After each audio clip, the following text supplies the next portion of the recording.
Alléluia. Donc nous sommes dans la seconde partie de ce message qui dit nouveau souffle. Amen. Et j'aimerais vous encourager que Dieu nous donne un nouveau souffle pour un but, pour des buts. Amen. Tu n'as pas besoin d'un nouveau souffle pour rien. Dieu est un investisseur, Dieu est un Dieu aussi qui aime le principe de la semence et de la récolte. Amen.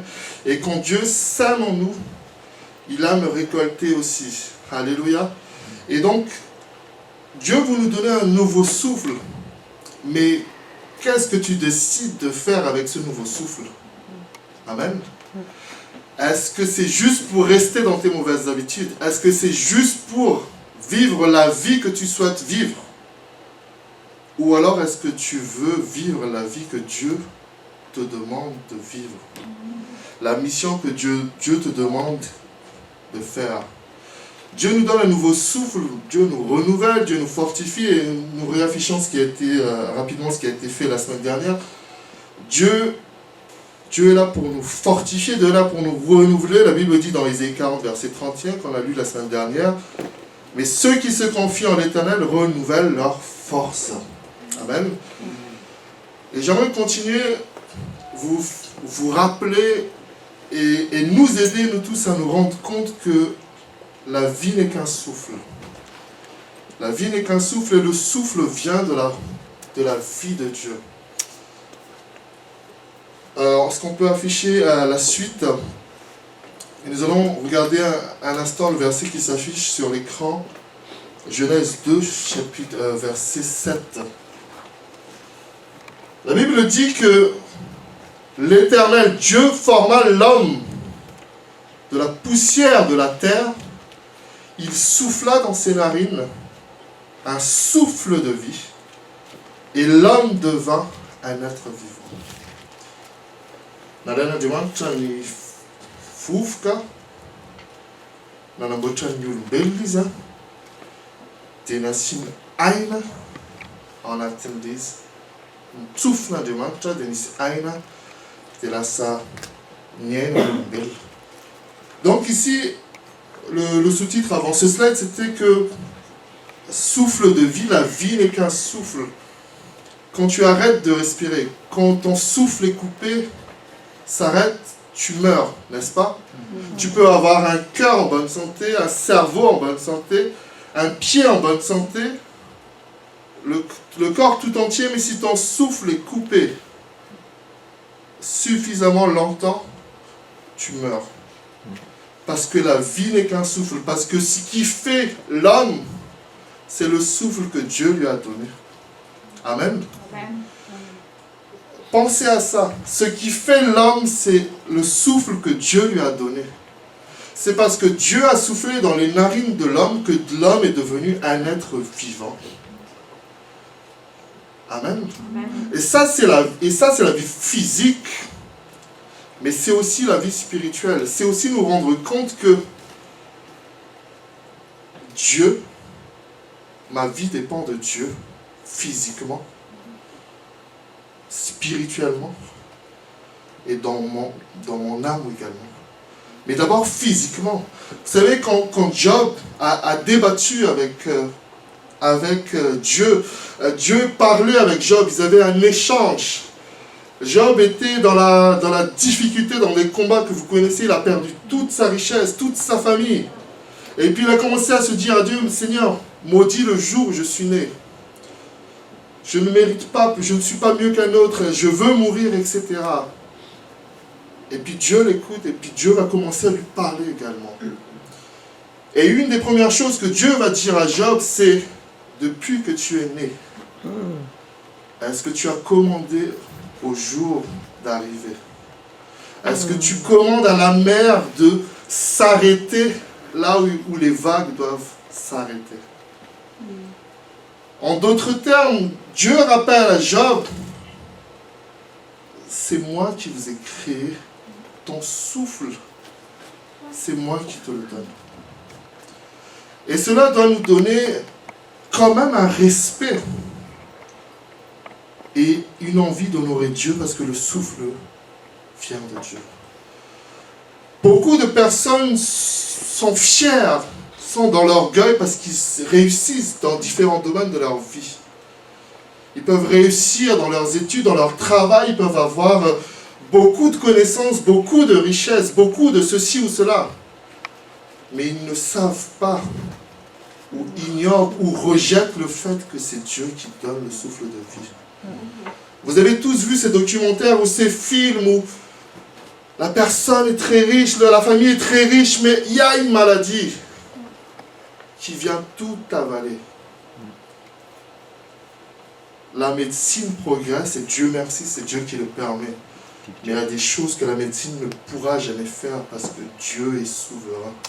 Et quand Dieu décide de mettre le souffle ou de l'enlever, il le décide. Et donc nous devons avoir cette pensée, ce message, un nouveau souffle a plusieurs sens, chers frères et sœurs. Mais j'aimerais nous rappeler ça, que toi et moi, nous sommes un souffle de Dieu. Amen. Et je vais exprimer un instant en malgache. Si quelqu'un na laina demande, tu n'as pas fula na demande, tu n'as pas na kira na lebe, na mayina na matavi. Te souffle na demande, tu as non ba yen. Ba flash te bigi za zavajane. Faut niaque no demande souffle na demande tu as dan. Ma menu tanzis domine sur la terre. Vous savez, je prépare aussi un message sur ça et je vous partagerai au bon moment. La foi chrétienne, c'est ce qu'on appelle la restauration. La foi chrétienne, c'est de retrouver ce que nous avons perdu dans le paradis. Vous rêvez tous, nous rêvons tous de vivre ce que Adam et Ève ont vécu au paradis, n'est-ce pas? Voir toute cette beauté-là. Je discutais avec ma femme, on mangeait des choses et puis on était en train de parler de fruits et on pensait aux goyaves. On s'est dit, mais ça fait longtemps qu'on n'a pas mangé de goyaves, c'est bon les goyaves. On n'en trouve pas en France ou je ne sais pas où on peut trouver. Et ça m'a fait réfléchir sur le fait que Dieu a créé toute cette harmonie, toute cette beauté. Il y a des fruits que nous n'avons jamais goûtés parce que nous ignorons même l'existence. Mais Dieu a fait tous ces fruits. Quand vous visitez des aquariums, vous voyez toute la diversité de poissons. Et vous voyez comment Dieu a fait des choses magnifiques. Et la foi chrétienne, la restauration, le plan de salut de Dieu, c'est que nous retrouvons ici-bas et surtout après, dans la vie éternelle, le paradis que le diable nous a volé.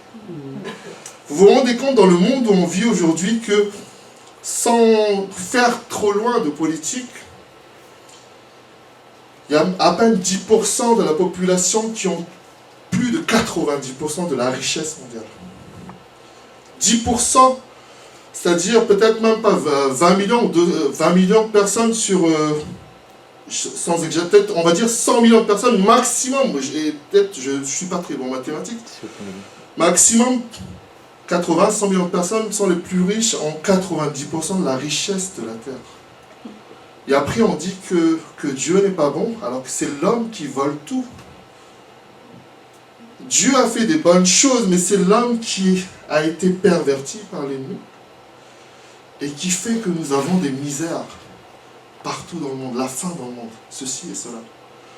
Et donc en tant que chrétiens, nous devons accepter comment Dieu a créé le monde, quel est le plan de Dieu pour la vie de l'homme, et ainsi nous pouvons retrouver le paradis que Dieu nous donne.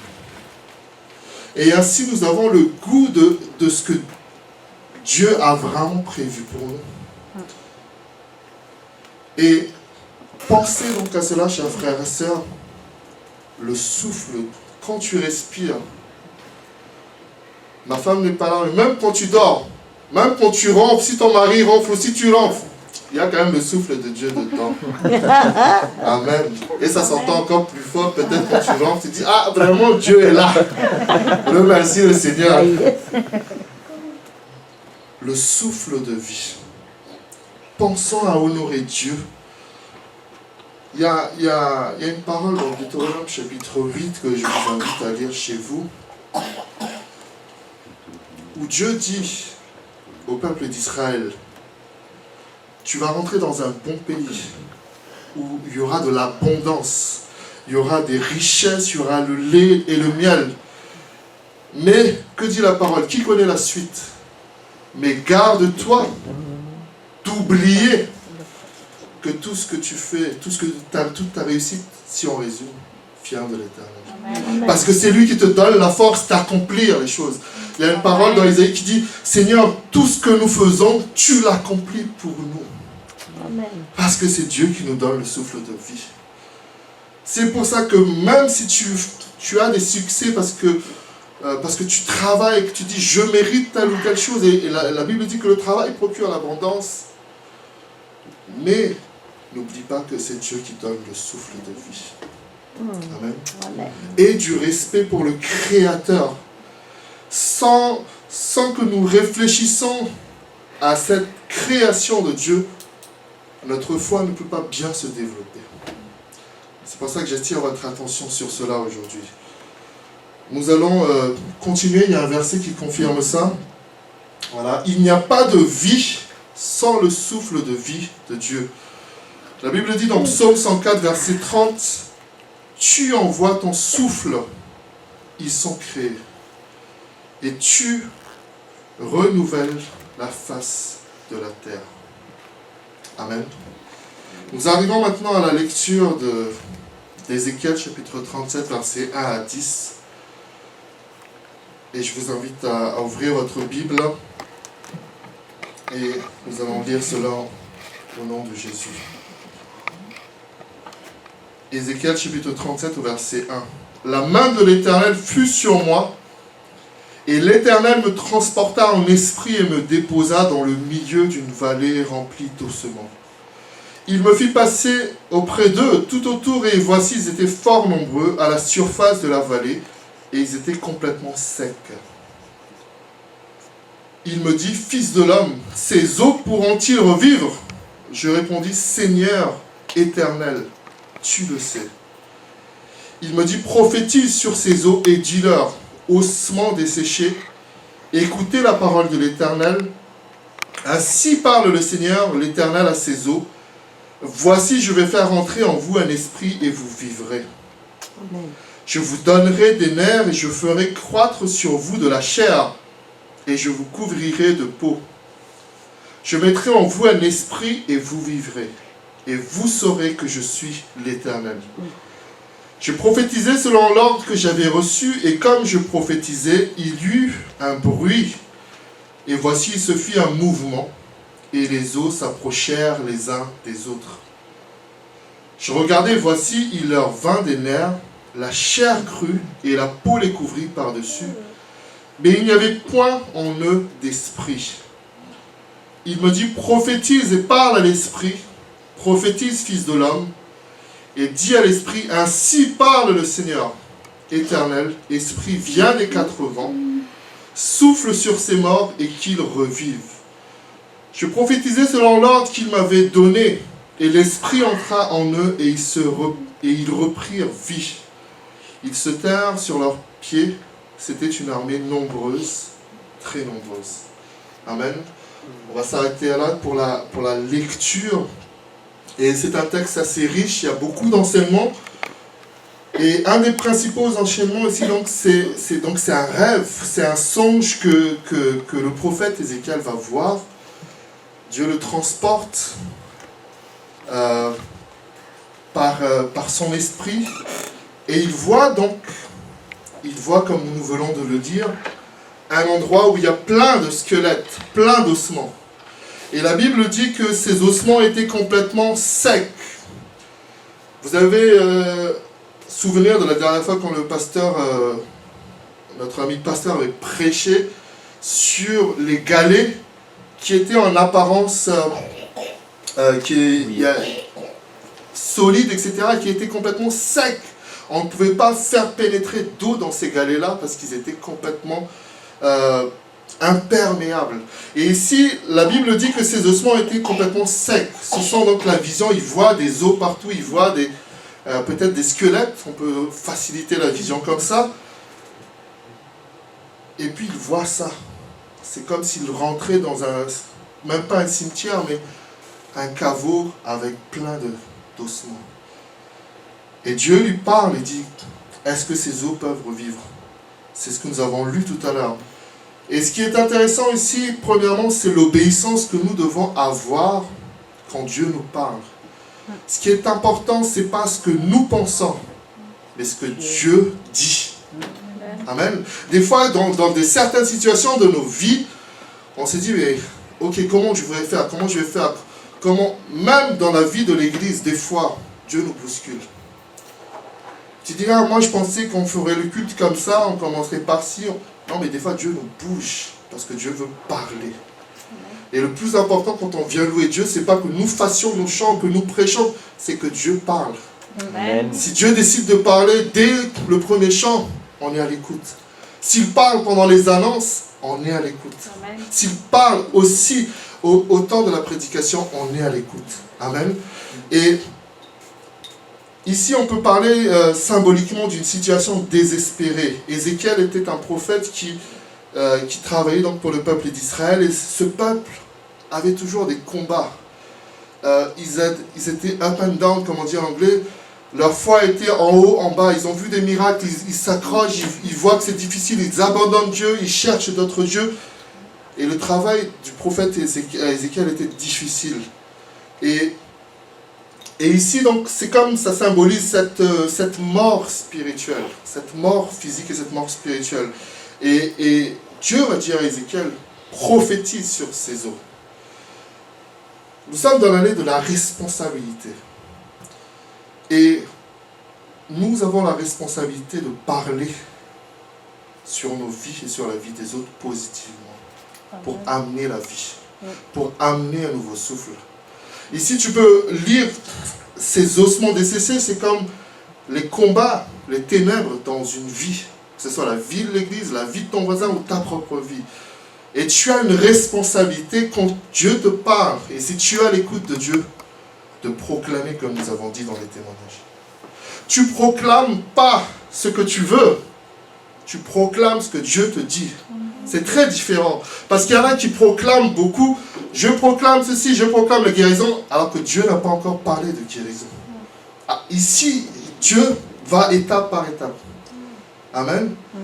Dieu dit d'abord, parle, prophétise sur ces eaux pour qu'il revivent. Et ce sont d'abord le corps qui se rassemble. La Bible dit qu'il n'y avait pas encore d'esprit en eux. Mais le corps a commencé à se rassembler, n'est-ce pas? Donc quand tu proclames, c'est parce que Dieu t'a vraiment mis à cœur. Ne proclame pas ce que tu veux. Parce que quand tu proclames ce que tu veux, la moitié du temps, ça ne s'accomplit pas et tu es déçu. Tu dis la proclamation ne marche pas alors que tu n'as pas été à l'écoute de ce que Dieu veut te dire. Est-ce que quelqu'un me comprend ici? Vous êtes avec moi ou pas? Oui. Amen. Dieu est en train de te mettre à cœur des choses pour ta famille. Tu es responsable. Et bien sûr qu'on veut tous que notre famille soit ceci, soit cela. Ça, c'est les intentions du cœur. Et c'est une bonne chose. Mais prie pour savoir ce que Dieu pense de ta famille. Alléluia. Amen. Parce que Dieu a des stratégies différentes des tiennes. Toi, tu dis, Seigneur, donne-lui tout de suite un travail pour qu'il s'en sorte. Mais peut-être que Dieu a un temps pour utiliser un temps de chômage pour changer des cœurs, changer des attitudes. Amen. Amen. Et donc, j'aimerais élargir votre façon de prier, notre façon de prier.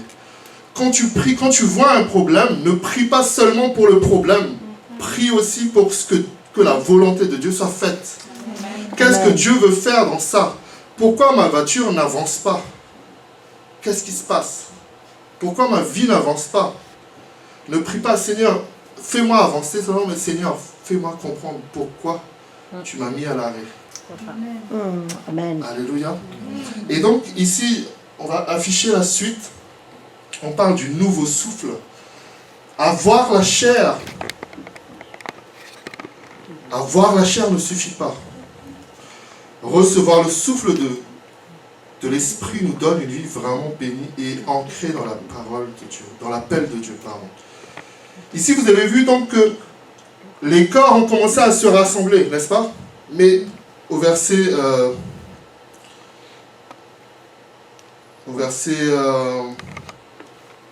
8, regardez Ézéchiel 37, verset 8. Je regardais et voici, il leur vint des nerfs. La chair crut et la peau les couvrit par-dessus, mais il n'y avait point en eux d'esprit. Là, je me mets à la place d'Ézéchiel. Il commence à être encouragé. Il voit que les ossements qui étaient desséchés, qui étaient complètement secs, il y a la peau qui se recouvre. Il y a les nerfs qui arrivent. Et là, il est encouragé. Mais il n'y avait pas encore d'esprit en nous. Beaucoup de chrétiens, et nous devons faire attention à ça, beaucoup de personnes s'arrêtent à la chair, alors qu'il n'y a pas encore la vie de l'esprit dedans. Parfois, tu commences à prier, et tu vois qu'il y a des choses qui commencent à s'arranger dans ta vie. Ah tiens, mon mariage va mieux. Tiens, mes finances vont mieux. Tiens, mon travail va mieux. Mes enfants sont plus sages. La chair commence à se former. Mais si tu ne continues pas à prier, si tu ne continues pas à chercher la voie de Dieu pour les projets qu'il t'a confiés, tu vas être découragé parce que l'esprit n'est pas encore dedans. Ce n'est que la chair encore qui se rassemble. Mais la vie chrétienne n'est pas simplement la vie de la chair, c'est la vie de l'esprit.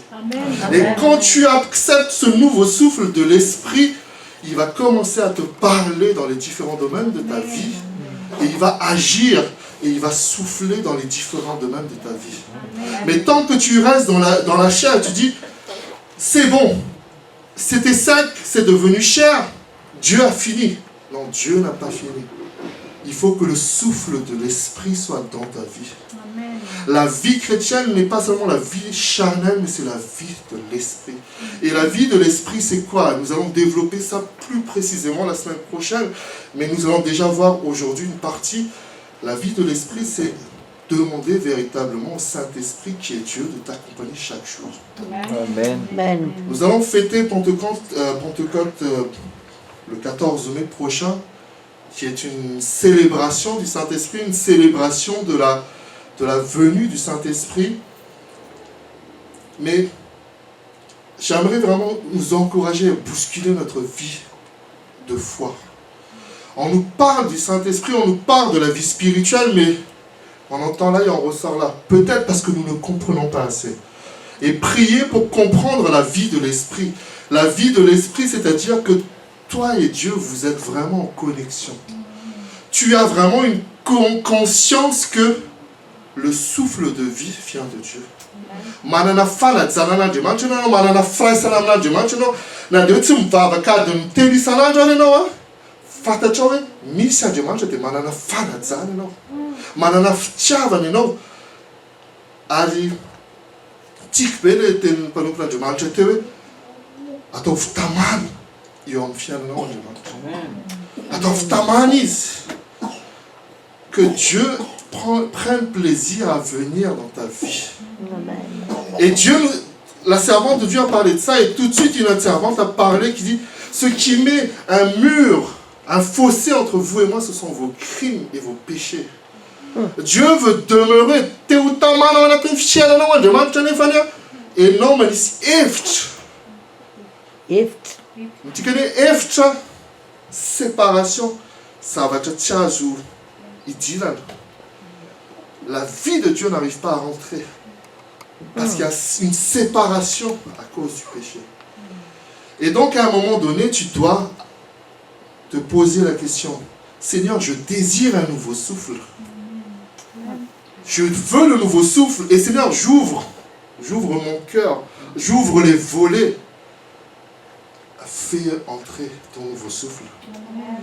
Mais même si Dieu veut mettre un nouveau souffle, si Ézéchiel n'avait pas accepté de prophétiser sur les eaux, rien ne se serait passé.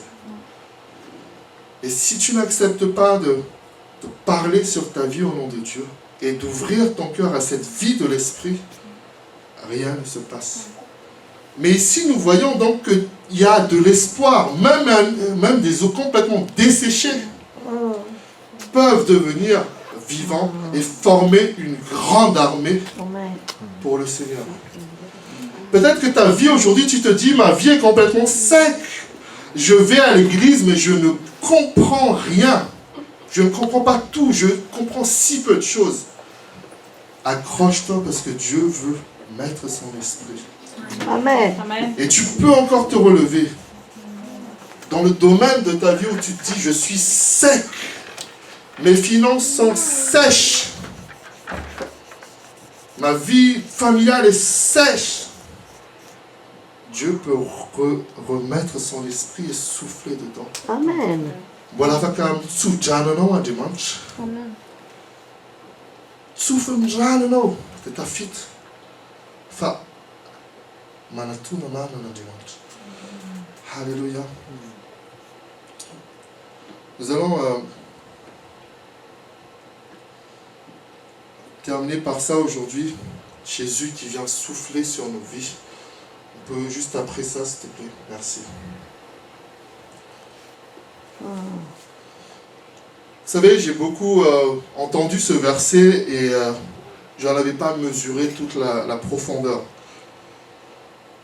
Le verset se trouve dans Jean chapitre 20, verset 22.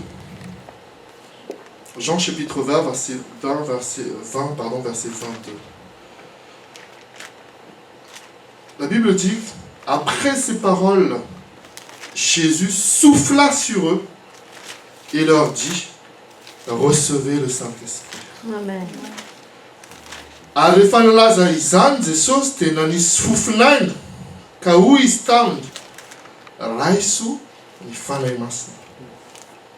Amen. Amen. Avant de cette parole, on se trouve dans Jean 20, c'est la clôture des 4 évangiles. Avant d'envoyer, de laisser les disciples, il leur dit, recevez le Saint-Esprit. Et j'aime ce symbole qui dit, il souffla sur eux. Dieu a soufflé dans Genèse, dans l'homme, afin qu'il devienne un être vivant. Et là, symboliquement, Jésus va souffler à nouveau sur ses disciples pour donner une nouvelle dimension à la vie spirituelle des disciples. Amen. Dieu a besoin de souffler dans ta vie. Jésus a besoin de souffler sur toi et de dire, reçois le Saint-Esprit. Et comme je disais tout à l'heure, Jésus a dit cela, quand vous lisez Jean chapitre 20, Jésus n'a pas dit ça pour rien. Jésus a donné un but aux disciples. Au verset 21 et 20 de Jean chapitre 20, il dit, comme le Père m'a envoyé, moi aussi je vous envoie, dit Jésus. Et après ces paroles, Jésus souffla sur eux et leur dit, recevez le Saint-Esprit. Donc, je vais m'arrêter là pour aujourd'hui et nous continuerons la semaine prochaine. Jésus veut donner un nouveau souffle encore pour cette assemblée. Nous allons fêter dans quelques semaines la 3e année de cette assemblée Éclat. Et il y a un nouveau souffle que Dieu veut mettre. Et l'assemblée Éclat, c'est le rassemblement de chacun d'entre nous. Donc nous devons recevoir ce nouveau souffle ensemble. Amen. Amen. Ici, quand nous avons lu Ézéchiel tout à l'heure, nous n'avons pas parlé de 2 ou 3 personnes. On a parlé d'une armée qui se lève. Amen. Est-ce que tu veux faire partie de cette armée de Dieu? Amen. Est-ce que tu acceptes ce souffle de l'Esprit de Dieu qui va commencer à te parler? Vous savez, c'est concret. Et nous verrons ça la semaine prochaine, la vie concrète de l'Esprit, de quoi il s'agit. Quand tu acceptes que le Saint-Esprit travaille avec toi, tous les jours Dieu va te parler. Il va te dire, dans ta vie de couple, dans ta vie avec les collègues, dans ta vie avec tes enfants, dans ta vie avec ta famille, Dieu va te parler. Est-ce que qui est prêt? Est-ce que vous êtes prêts à écouter la voix de Dieu? Parce que là est la question, chers frères et sœurs. Ça, ça va être tout à fait comparé les animaux. Elle va te noter yéman tika fiola Dieu. Moi tu vun tika dia tena miteny aminao Andriamanitra. Fa matetika sika matahotra tsy tehirin'ny feon'Andriamanitra sao dia manontany zavatra amintsika Andriamanitra izay tsy zakantsika. Ary zay ny zavatra mahagaga amintsika, ce qui est paradoxal pour nous de ces zavatra zay hoe il y a des moments où on dit Seigneur parle-moi, parle-moi, et ça c'est pendant les problèmes. Parle-moi, donne-moi une parole, encore un autre verset pasteur, encore un autre verset. Mais quand la chair commence à se former, tu commences un peu à t'en sortir, tu ne veux plus que Dieu te parle. Alors que Dieu veut te dire, voici la prochaine étape, mon enfant.